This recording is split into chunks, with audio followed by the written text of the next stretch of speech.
கிறிஸ்துவில் பிரியமானவர்களே, கர்த்தரும் இரட்சகருமாய் இயேசு கிறிஸ்துவின் ஈடினியேற்ற நாமத்தினாலே உங்கள் யாவருக்கும் என் அன்பின் வாழ்த்து தெரிவித்துள்ளேன். தேவன் அருளை அப்பம் பிரேயர் மினிஸ்ட்ரி சேனல் மூலியமாக உங்களோடு சந்திப்பதில் மிகுந்த மகிழ்ச்சிகிறேன். தினம்தோறும் அதிகால வேளையிலே பரிசுத்த வேதாந்தத்தில் நாம் ஒரு பகுதியை தியானித்து நாம் ஜெபிக்கிறோம். தூங்கும் முன்பாக இரவு நேரத்தில் ஜெபிக்கிறோம். அதிகாலையும் கேளுங்கள், இரவும் கேளுங்கள். மத்தேயு சுவிசேஷம் 24 அதிகாரம் 23, 24 ஆகிய வசனங்களிலே, அப்பொழுது இதோ கிறிஸ்து இங்கே இருக்கிறார், அதோ அங்கே இருக்கிறார் என்று எவனாகிலும் சொன்னால் நம்பாதேயுங்கள். ஏனெனில் கள்ள கிறிஸ்துகளும் கள்ள தீர்க்கதரிசிகளும் எழும்பி கூடுமானால் தெரிந்து கொள்ளப்பட்டவர்களையும் வஞ்சிக்கத்தக்கதாக பெரிய அடையாளங்களையும் அற்புதங்களையும் செய்வார்கள். ஹல்லேலூயா. கிறிஸ்துவில் பிரியமானவர்களே, கள்ள கிறிஸ்துகளும் கள்ள தீர்க்கதரிசிகளும் எழும்பி, இந்த கடைசி காலத்திலே ஜனங்கள் வஞ்சிக்கப்படத்தக்கதாக பெரிய அடையாளங்களையும் பெரிய அற்புதங்களையும் கள்ள தீர்க்கதரிசிகளும் கள்ள கிறிஸ்துகளும் எழும்பி கூடுமானால் தெரிந்து கொள்ளப்பட்டவர்களே வஞ்சிப்பார்கள். இப்போ இந்த வஞ்சிக்கிற ஆவியை கண்டுபிடிக்கணும் அப்படின்னா எப்படி பிரதர், எங்களுக்கு தெரியாதே அப்படிம்பாங்க. அவர்களுடைய கனிகளினாலே அவர்களை அறிவீர்கள். நமக்கு கடைசி காலத்திலே உள்ள ரெக்கார்டுல மத்தேயு சுவிசேஷம் 7 அதிகாரத்தில் அழகாக எழுதப்பட்டிருக்கு. அவர்களுடைய கனிகளினாலே அவர்களை அறிவீர்கள். கனி இல்லாத ஒரு வாழ்க்கை இருக்குமானால் இயேசு கிறிஸ்து அத்திமரத்தை பார்த்து சபித்தார். கனி இல்லாத ஒரு வாழ்க்கை சபிக்கப்பட்ட வாழ்க்கை. இந்த கடைசி காலத்திலே கிறிஸ்து இங்கே இருக்கிறார், அதோ அங்கே இருக்கிறார் என்று எவனாகிலும் சொன்னால் நம்பாதேயுங்கள். அப்ப இந்த கடைசி காலத்திலே கிறிஸ்து இங்க இருக்காரு அங்க இருக்காருன்னு சொல்லி பொய்யான வார்த்தைகளை சொல்லி ஜனங்களை தங்கள் பக்கம் இழுப்பார்கள். இப்படிப்பட்டவர்களுக்கு எச்சரிப்பாக இருக்க வேண்டும் என்று இதோ முன்னதாக உங்களுக்கு அறிவிக்கிறேன் என்கிறார். அப்ப இயேசு கிறிஸ்து எல்லாமே நமக்கு முன்னாடி சொல்லி கொடுத்தார். நம்ம என்ன செய்யணும், எங்க போகணும், எப்படி வாழணும், எல்லாமே நமக்கு தெளிவாக எழுதப்பட்டிருக்கு. ஆனா ஜனங்கள் கையில பைபிள் எடுத்து வாசிக்காம இருக்கிறதுனால அவர்களுடைய பிரச்சனைகள் தான் அதிகமான பிரச்சனை. எந்தெந்த குடும்பத்திலலாம் கையில பைபிள் எடுத்து வாசிக்கிறாங்களோ அவங்களோட வாழ்க்கையிலே இடரல் இருக்காது. யாரெல்லாம் வசனத்துக்கு கீழ்ப்படுகிறாங்களோ அவங்களுக்கு நித்திய ஜீவன், சொர்க்கம் இருக்கு.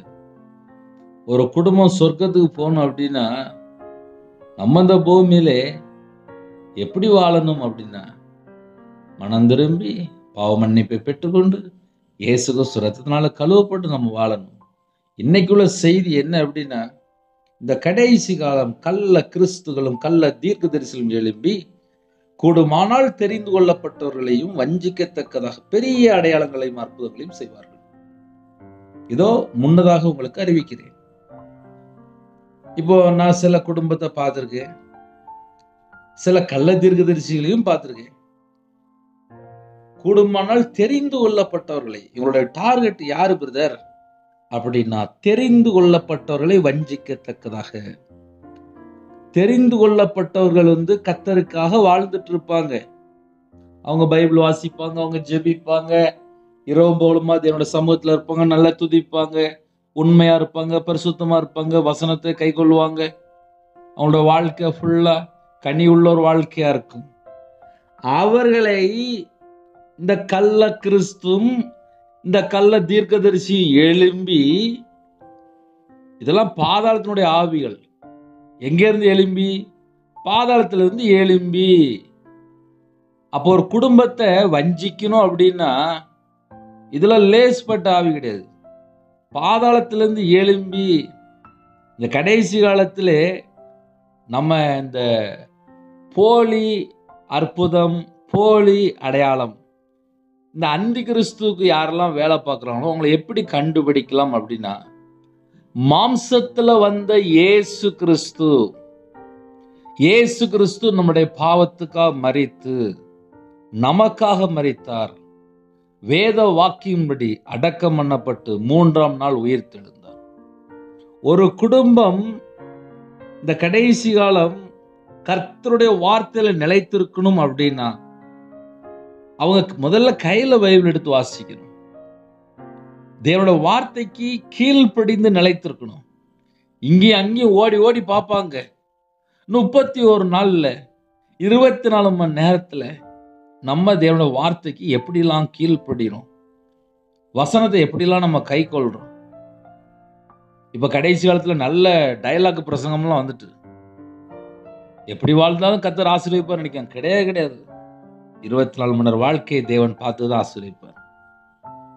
விசுவாசம் எப்படி இருக்கு? நீ நிறைய குடும்பத்திலே சந்தேகமும் அவிசுவாசமும் உள்ள வந்துகிட்டே இருக்கு. ஒரு காரியத்துக்காக ஜெபிக்கிறாங்க, அந்த காரியத்துல பெற்றுக்கொள்ள முடியலன்னு சந்தேகம் வந்துருது. சில குடும்பத்தில் நம்பிக்கை பேருது. ஒரு மனுஷன் கர்த்தர் மேல நம்பிக்கை வைத்தால் செழிப்பான் என்று எழுதப்பட்டிருக்கு. கர்த்தர் மேல நம்பிக்கை வச்சுட்டு இன்னைக்கு ஜனங்கள் இங்கும் அங்கும் ஓடிட்டு இருக்கிறாங்க. இந்த கள்ள தீர்க்கதரிசிகளை எப்படி பிரதர் கண்டுபிடிக்கலாம் அப்படின்னா, இங்க போலி அற்புதம், போலி அடையாளம். தெரிந்து கொள்ளப்பட்டவர்களை கூடுமானால், அப்ப இவங்களுடைய டார்கெட் யாரு? புறஜாதியா? கிடையாது. விக்கிரத்தில் உள்ளவங்களா? கிடையாது. கூடுமானால் தெரிந்து கொள்ளப்பட்டவர்களை வஞ்சிக்கத்தக்கதாக, தெரிந்து கொள்ளப்பட்டவர்களை வஞ்சிக்கத்தக்கதாக இவர்கள் செயல்படுவார்கள். இயேசு அழகா சொன்னார், அக்கிரமம் செய்யும் காரரே. இவர்களுக்கு பைபிள் என்ன ரிசல்ட் இருக்கு அப்படின்னா, அக்கிரமம் செய்யும் காரரே, என்னை விட்டு அகன்று போங்கள். அவ்வளவுதான், முடிஞ்சிச்சு. இவங்கெல்லாம் யாரெல்லாம் அக்கிரமம் செய்யும் காரணம். அதுக்கு முந்தின வருஷம் அழகா போட்டிருக்கு. மத்தேயு 7:22, 23, 24 தெளிவாக எழுதப்பட்டிருக்கு. அநேகர் என்னை நோக்கி, கர்த்தாவே கர்த்தாவே, உமது நாமத்தினாலே தீர்க்க தரிசனம் உரைத்தோம் அல்லவா, உமது நாமத்தினாலே பிசாசுகளை துரத்தினோம் அல்லவா, உமது நாமத்தினாலே அநேக அற்புதங்களை செய்தோம் அல்லவா. அநேக அற்புதங்கள் என்று எழுதப்பட்டிருக்கு. இதுல அநேக அற்புதம் எங்கெல்லாம் நடக்கும் அங்கெல்லாம் நம்ம கொஞ்சம் செக் பண்ணணும். இதெல்லாம் இயேசு கிறிஸ்து கற்றுக் கொடுத்த மாதிரி தான் போயிட்டு இருக்கா, இல்ல வேற எங்கேயாவது நம்மளை கூட்டு போறான்னு சொல்லி கொஞ்சம் நம்ம தேடி பார்க்கணும். ஏன்னா ஜனங்கள் எனக்கு எப்படியாவது விடுதலை ஆகணும் அப்படின்னு சொல்லிட்டு இங்க அங்கும் போய் பார்க்கறாங்க. ஆனா அங்க இயேசு கிறிஸ்து இருந்தால், தேவனுடைய பிரசன்னம் இருந்துச்சு அப்படின்னா நம்ம வாழ்க்கை முழுவதுமே மாறி இருக்கும். நம்ம வாழ்க்கை முழுவதுமே மாறிடும். அதை எப்படி பிரதர் நம்ம கண்டுபிடிக்கலாம் அப்படின்னா, நன்மை செய்கிறவன் தேவனால் உண்டாயிருக்கிறான். ஒரு மனுஷனுடைய வாழ்க்கையிலே நன்மை இருக்குமானால் அவங்க தேவனால் பிறந்துட்டாங்க. கனி கொடுக்கிற பிள்ளையா இருந்தா, மிகுந்த கனி கொடுக்கும்போது பிதா மகிமைப்படுகிறார். ஒரு மனுஷனுடைய வாழ்க்கையில கனி இல்லை அப்படின்னா அவங்களோட வாழ்க்கை ஆசீர்வாதமா இருக்காது. கள்ள தீர்க்கதரிசியிலும் எழும்பி கூடுமானால் தெரிந்து கொள்ளப்பட்டவர்களை வஞ்சிக்கும் போது பரலோகத்துக்கு போறதுக்கு அந்த யோசனை எல்லாம் போயிடும். என் வாழ்க்கையில் இன்னைக்கு எனக்கு ஒரு அற்புதம் வேணும், ஒரு அடையாளம் வேணும், இன்னைக்கு ஒரு அற்புதம் வேணும், ஒரு அடையாளம் வேணும், இந்த ரெண்டை மட்டும்தான் யோசிச்சுட்டே இருப்பாங்க. கர்த்தருடைய பிள்ளைகள் இரவு நேரத்திலே சின்ன செய்தி தான் பேசியிருக்கேன். கள்ள தீர்க்கதரிசிகளுக்கு எச்சரிக்கையா இருங்கள், அவர்கள் ஆட்டுத்தோலை போர்த்து கொண்டு உங்களிடத்தில் வருவார்கள், உள்ளத்திலேயோ அவர்கள் பட்சிக்கிற ஓநாய்கள். கள்ள தீர்க்கதரிசிகள் யாரு அப்படின்னா பட்சிக்கிற ஓநாய்கள். இதான் ரிசல்ட், பைபிளுடைய ரிசல்ட். அதனால இரவு நேரத்திலே என் வாழ்க்கை எனக்கு ஆசீர்வாதமா இருக்கணும் அப்படின்னா முதல்ல தேவனுடைய பாதப்பிள்ளையை காத்திருந்து ஜெபிக்க ஆரம்பிங்க.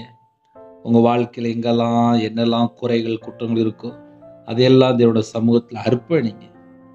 கர்த்தர் கண்டிப்பா நமக்கு ஒரு விடுதலை செய்வார். அந்த விடுதலை எப்படி இருக்கணும் அப்படின்னா முழுசா ஆசீர்வாதமா இருக்கணும். நம்ம ரட்சிக்கப்பட்டா மட்டும்தான் ஆசீர்வாதம், சமாதானம். இயேசு கிறிஸ்துவ நாம் நம்பி நம்முடைய நாள் கர்த்தருக்கு பிரியமானபடி இருந்தால் நம்ம வீட்டுக்கு என்னெல்லாம் தேடி வருமோ எல்லாமே வந்துடும். ஆனா கர்த்தருடைய வார்த்தைக்கு கீழ்ப்படியாமல் நான் எப்படினாலும் வாழ்வேன்.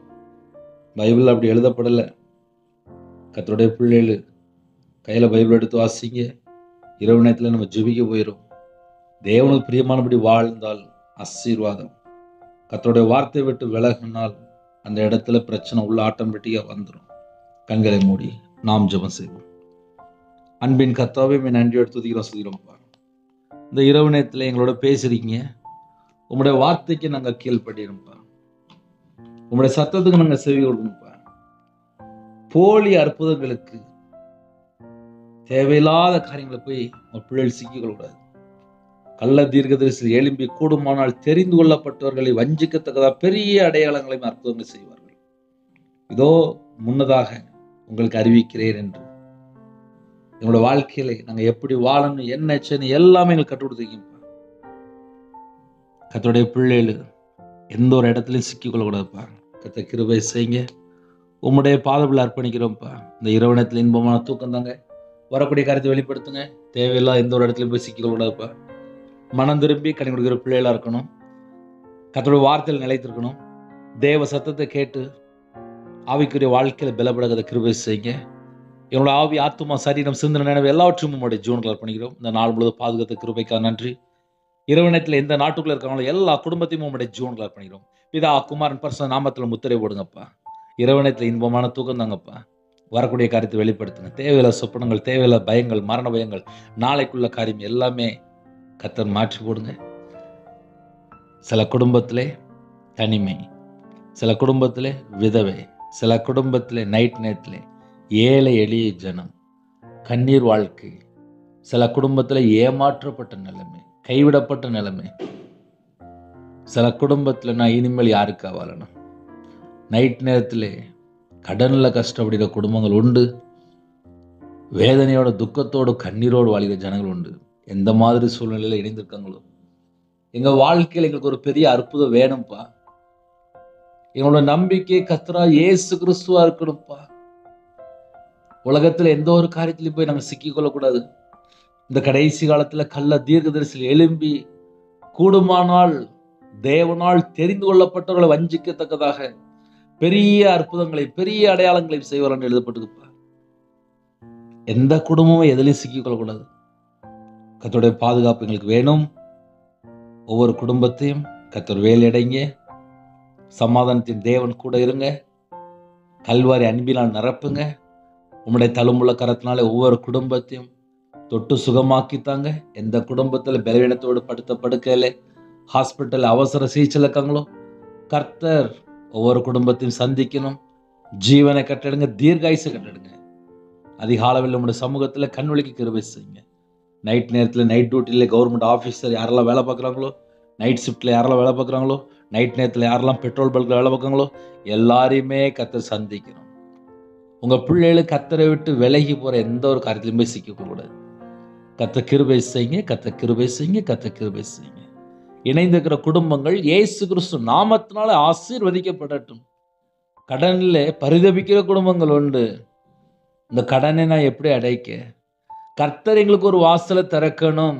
வானத்துக்கும் பூமிக்கும் சகல அதிகாரம் உள்ள கர்த்தராகிய நாமத்துக்குள்ளே எங்களோட ஆவி, ஆத்துமா, சரீரம், சிந்தனை, நினைவு எல்லாவற்றையும் அர்ப்பணிக்கிறோம். எங்களோட ஆவியை உம்முடைய கரத்தில் அர்ப்பணிக்கிறோம். உங்களை விட்டா எங்களுக்கு வேறு வழி இல்லைப்பா. எங்களோட வாழ்க்கையில கர்த்தரை விட்டு நாங்கள் எங்கெல்லாம் தள்ளி போனோமோ அந்த பாவத்தை மன்னிச்சிருங்கப்பா. மன்னித்து உங்க பிள்ளைகளுக்கு ஒரு இன்பமான தூக்கம் தாங்க. வாலிப பிள்ளைகள் வாலிப வயசுல ஒன்று சிறுசுகிற நினை என்று வேதம் சொல்லுது. கர்த்தரை விட்டு தள்ளி போற காரியங்கள் வேண்டாம். வசனத்தினாலே காத்துக்கொள்ளணும். கிருபை செய்யுங்க. வெளிநாட்டில் இருக்கிறாங்க, அவங்க இருக்கிற பகுதியிலே இந்த சத்தத்தை யாரெல்லாம் கேட்குறாங்களோ எச்சரிப்பை பெற்றுக்கொண்டு நாங்கள் இருக்கிற இடத்துல வேதத்தை வாசித்து ஜெபிக்கிற பிள்ளைலாம் மாறணும். அப்பா உங்கள் பாதபிள்ள வருகிறோம். நைட் நேரத்தில் கற்பதுனியா யாரெல்லாம் ஜெபிக்கிறாங்களோ கர்த்தர் மனம் இறங்க. மாசமாக குடும்பத்தை கர்த்தர் ஆசீர்வதிங்க. டெலிவரிக்கு யார் போகிறாங்களோ கர்த்தர் புறப்பட்டு போங்க, நார்மல் டெலிவரி ஆகிட்டாங்க. நைட் நேரத்தில் சில குடும்பத்தில் பிரிவினை, கோர்ட்டு கேஸ் சொல்லி போயிட்டுருக்காங்கப்பா. இணைந்து வாழ கர்த்தர் உதவி செய்யுங்க. மனிதன் தனிமையாக இருப்பது நல்லதல்ல, ஏற்ற துணை ஏற்படுத்தினீங்கப்பா. இந்த இரவு நேரத்தில் யாரெல்லாம் திருமணத்துக்கு ஆயத்தமாக இருக்குங்களோ ஏற்ற துணையை ஏற்படுத்திட்டாங்க. எங்களோட வாழ்க்கை உடைய பாதவில் அர்ப்பணிக்கணும். கர்த்தர் பொறுப்படுத்துங்க. இயேசு கிறிஸ்துவின் பிதாவே, ஆமென். தேவனுக்கு மகிமையுண்டாவதாக. கர்த்தர் தாமே உங்களையும் உங்கள் குடும்பத்தையும் சகல காரியத்தையும் சம்பூர்ணமாக திருப்தியாக கர்த்தர் கொடுத்து ஆசீர்வதிப்பாராக. ஆமென். கர்த்தராய் இயேசுவின் கிருபையும் பிதாவாகிய அன்பும் பரிசுத்தனுடைய ஐக்கியமும் இப்பொழுதும் எப்பொழுதும் சதா காலங்களிலும் நம் அனைவரோடு கூட இருப்பதாக. ஆமென். கிறிஸ்துவில் பிரியமானவர்களே, 9363064181 நம்பர் கொண்டால் நாங்கள் உங்களுக்காக குடும்பத்துக்காக ஜெபிப்போம். God bless you. Thanks for watching. Please subscribe our channel. Click the like and share. Click the bell. God bless you.